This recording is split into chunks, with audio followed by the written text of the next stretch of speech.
সুপ্রভাত বন্ধুরা, আজ 23 এপ্রিল বুধবার। শুরু করছি চিন্তনের মুখ্য বার্তা। প্রথমেই আসছি আজকের আন্তর্জাতিক খবরে। এই মুহূর্তে বোমার ভয়ের চেয়েও ক্ষুধায় কাতর গাজাবাসী। ইসরায়েলের প্রধানমন্ত্রী নেতানিয়াহুর ঘোষণার পর 2রা মার্চ থেকে গাজায় সব ধরনের মানবিক সহায়তা নিষিদ্ধ। এর ফলে খাদ্য, ওষুধ, জল, বিদ্যুৎহীনভাবে মৃত্যুমুখে এগিয়ে চলেছে সমস্ত গাজাবাসী। এই অবরোধে ক্ষুধাই হয়ে উঠেছে সবচেয়ে বড় অস্ত্র। দৈনিক গার্ডিয়ানের এক প্রতিবেদনে প্যালেস্তানীয়দের এই রকমই দুঃসহ জীবনের করুণ চিত্র উঠে এসেছে। আফ্রিকার দেশগুলিতে সমস্ত ধরনের মার্কিনী মানবিক সহায়তা প্রকল্প বন্ধ করতে চলেছেন ডোনাল্ড ট্রাম্প। ডোনাল্ড ট্রাম্প প্রশাসন শীঘ্রই আমেরিকার পররাষ্ট্র দপ্তরের কার্যক্রম বড় ধরনের পরিবর্তন আনার সিদ্ধান্ত নিতে চলেছে। এরই মধ্যে একটি খসড়া নির্বাহী আদেশে আফ্রিকার দেশগুলিতে আমেরিকার মানবিক কার্যক্রম গুটিয়ে নেওয়া এবং বেশিরভাগ দূতাবাস ও কনসুলেট বন্ধের কথা বলে দিয়েছেন তিনি। আমেরিকার বেশ কয়েকজন আইন প্রণেতা ও কর্মকর্তার পাশাপাশি কয়েকটি বেসরকারি এনজিও প্রধানদের বিরুদ্ধে নিষেধাজ্ঞা জারির ঘোষণা করল চীন। সোমবার বেজিংয়ে এক সাংবাদিক সম্মেলনে চীনা পররাষ্ট্র মন্ত্রণালয়ের মুখপাত্র গুয়ো জিয়াকুন এই ঘোষণা করেন। তিনি জানান, হংকং সম্পর্কিত বিষয়গুলিতে যেসব মার্কিন কংগ্রেস সদস্য, কর্মকর্তা এবং এনজিও প্রধানরা খারাপ ভূমিকা রেখেছেন তাদের বিরুদ্ধেই চীন নিষেধাজ্ঞা জারি করেছে। আবার ইয়েমেনের রাজধানী সানায় মার্কিন বিমান হামলা। এই বিমান হামলায় কমপক্ষে 12 জন আবাসিক নিহত হয়েছেন। আহত হয়েছেন অন্তত আরও 30 জন। সোমবার সকালে হুতি বিদ্রোহীদের নিয়ন্ত্রিত স্বাস্থ্য মন্ত্রণালয় এই তথ্য নিশ্চিত করেছে। লাতিন আমেরিকার দেশ ইকুয়েডরে মোরগ লড়াইয়ের আয়োজন করেছিল এক প্রদেশের গ্রামবাসীরা। সেখানে বন্দুকধারীদের গুলিতে 12 জন নিহত হয়েছেন। সামরিক বাহিনীর সাজ পোশাক পরেছিলেন ওই বন্দুকধারীরা। গত বৃহস্পতিবার রাতে দেশটির উত্তর এবং পশ্চিম অঞ্চলে মানাবি প্রদেশের লা ভ্যালেন্সিয়া এলাকায় এই ঘটনা ঘটে। স্থানীয় পুলিশ জানিয়েছে এই ঘটনার সঙ্গে জড়িত থাকার সন্দেহে বেশ কয়েকজনকে গ্রেপ্তার করা হয়েছে। আসছি দেশের খবরে। জঙ্গি হামলায় রক্তাক্ত কাশ্মীর। পহেলগাঁওতে পর্যটকদের ওপর বেপরোয়া গুলি, নিহত অন্তত 30। ভারতের প্রধানমন্ত্রী এই মুহূর্তে আরব দেশে সফররত। এই জঙ্গি হানার পর ভারতের পাশে দাঁড়ানোর বার্তা দিলেন আমেরিকার প্রেসিডেন্ট ট্রাম্প এবং রুশ প্রধানমন্ত্রী পুতিন। কেন্দ্র আর সময় নষ্ট না করে স্থায়ী রাজনৈতিক সমাধান নিশ্চিত করুক। হামলার নিন্দা করে কেন্দ্রের কাছে দাবি জানালো সিপিআইএম। কেউ কেউ এখন আদালতের বিরুদ্ধে আইনসভা ও মন্ত্রিসভার কাজে হস্তক্ষেপ করার অভিযোগ করছেন। সোমবার একটি মামলার শুনানি চলাকালীন বিজেপি সাংসদ নিশিকান্ত দুবের ধারাবাহিক কুমন্তব্যের প্রতিক্রিয়ায় একথা বললেন সুপ্রিম কোর্টের বিচারপতি বি.আর. গাভাই। দুবে ধারাবাহিক অপরাধী, তার শাস্তির দাবি জানালেন সিপিআইএম নেত্রী বৃন্দা কারাত। যথাযোগ্য মর্যাদায় মঙ্গলবার বাংলা, ত্রিপুরা, কেরালা সহ দেশের বিভিন্ন রাজ্যে পালিত হল বিপ্লবের রূপকার মহামতি লেনিনের 156তম জন্মদিন। লেনিনের পথ ধরেই সংগ্রাম গড়ে তোলার ডাক দিলেন বামপন্থী নেতৃবৃন্দ। রাজস্থানে পিয়নের পদে চাকরিতে পিএইচডি, এমবিএ, ল পাশ করা পরীক্ষার্থী। মোট আবেদনকারী 25 লক্ষের বেশি। অভিন্ন দেয়ান বিধি চালু করা নিয়ে ফের জল্পনা শুরু। সামান্য ঘোলা জলও এখন মহার্ঘ। নাসিকের গ্রামে গ্রামে দড়ি বেঁধে কুয়োর গভীরে নামতে হচ্ছে মহিলাদের। শিক্ষাক্ষেত্রে জাতি বৈষম্য বন্ধ করতে আইন আনতে কংগ্রেস মুখ্যমন্ত্রীদের চিঠি দিলেন রাহুল গান্ধী।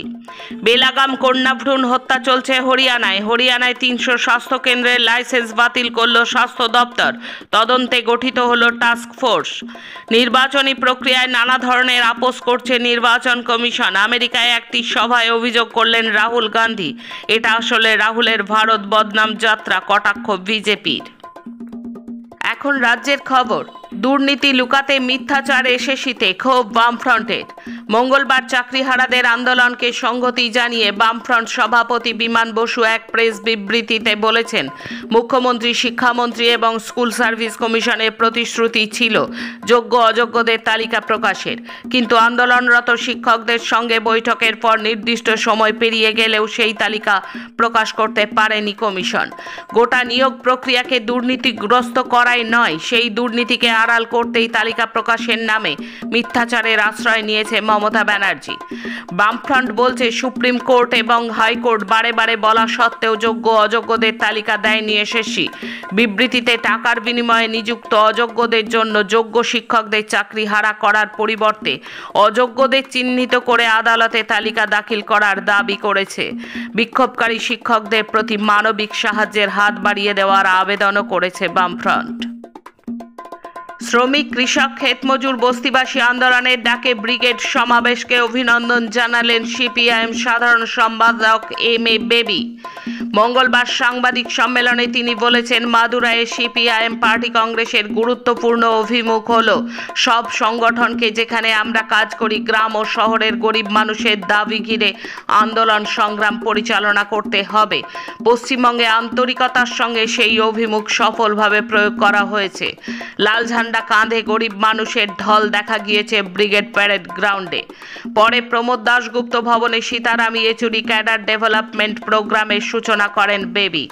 এদিনই সাংবাদিক সম্মেলনে পলিট ব্যুরো সদস্য মোহাম্মদ সেলিম বলেন যে গত দুদিন কর্মীদের প্রশিক্ষণ দেওয়ার কাজ হয়েছে। প্রয়াত সাধারণ সম্পাদক সীতারাম ইয়েচুরিকে স্মরণ করে এই কর্মসূচি পরিচালিত হবে নবীন পার্টি কর্মীদের মান উন্নয়নে। তিনি আরও বলেন, মুর্শিদাবাদের সাম্প্রদায়িক হিংসায় নিহত গহরগোবিন্দ দাস ও চন্দন দাসের পরিবার সরকারি সহায়তা নিতে অস্বীকার করেছে। এই পরিবারের সন্তানদের শিক্ষার দায়িত্ব নিতে এগিয়ে এসেছেন অধ্যাপকরা। উল্লেখ্য, এই পরিবারের পাশাপাশি অপর নিহত ইজাজ আহমেদের পরিবারের পাশেও থাকার অঙ্গীকার করেছে পার্টি। মাদক পাচার করতে গিয়ে পুলিশের হাতে পাকড়াও তৃণমূলের দুই নেতা। গ্রেফতার হন গীতালদহ এক গ্রাম পঞ্চায়েতে তৃণমূলের অঞ্চল সভাপতি মাহফুজার রহমান এবং ওই এলাকারই তৃণমূল পঞ্চায়েতের সদস্য সেরাজুল হক। তাদের কাছ থেকে 1.5 কেজি ইয়াবা ট্যাবলেট উদ্ধার হয়েছে। দিন কয়েক আগে তৃণমূলের এক পঞ্চায়েত সদস্যের বাড়ি থেকে ব্রাউন সুগার এবং ব্রাউন সুগার তৈরির সামগ্রী উদ্ধার হয়েছিল। এবার ইয়াবা ট্যাবলেট। ডিএ মামলার শুনানি হলো না মঙ্গলবার। পরবর্তী তারিখ স্থির নয় এখনও। কেন্দ্রীয় হারে এবং বকেয়া মহার্ঘ ভাতা বা ডিএ দাবি কলকাতা হাইকোর্টে মামলা করেছিলেন রাজ্য সরকারি কর্মচারীদের একাংশ। সেই মামলায় হাইকোর্ট জানায় কেন্দ্রের সমতুল 31% হারে ডিএ দিতে হবে। সেই নির্দেশকে চ্যালেঞ্জ করে সুপ্রিম কোর্টের দ্বারস্থ হয় রাজ্য। মঙ্গলবারও সুপ্রিম কোর্টে শুনানি হলো না ডিএ মামলার। এই মামলার শেষবার শুনানি হয়েছিল গত বছর 1 ডিসেম্বর। শেষে খেলার খবর। পেরুর লিমায় অনুষ্ঠিত আইএসএসএফ বিশ্বকাপে ভারতের সৌরভ চৌধুরী এবং সুরুচি সিং 10 মিটার এয়ার পিস্তল মিশ্র দল ইভেন্টে স্বর্ণপদক জিতেছেন। আইএসএসএফ বিশ্বকাপের শেষ দিনে ট্র্যাপ মিক্সড টিম ইভেন্টে পৃথ্বীরাজ টন্ডাইমান এবং প্রগতি দুবের জুটি পদক রাউন্ডে পৌঁছাতে ব্যর্থ হওয়ার পর ভারতীয় শুটাররা তৃতীয় স্থান অর্জন করে।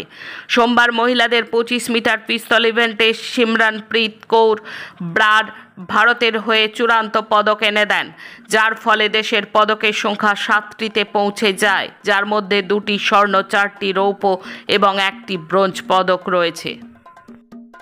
উইজডেন ক্রিকেটার্স অ্যালমানাকের সর্বশেষ সংস্করণে বিশ্বের শীর্ষস্থানীয় ক্রিকেটারদের মুকুট জিতেছেন জসপ্রীত বুমরাহ এবং স্মৃতি মান্ধানা। আজকের মুখ্য বার্তা এই পর্যন্ত। নমস্কার।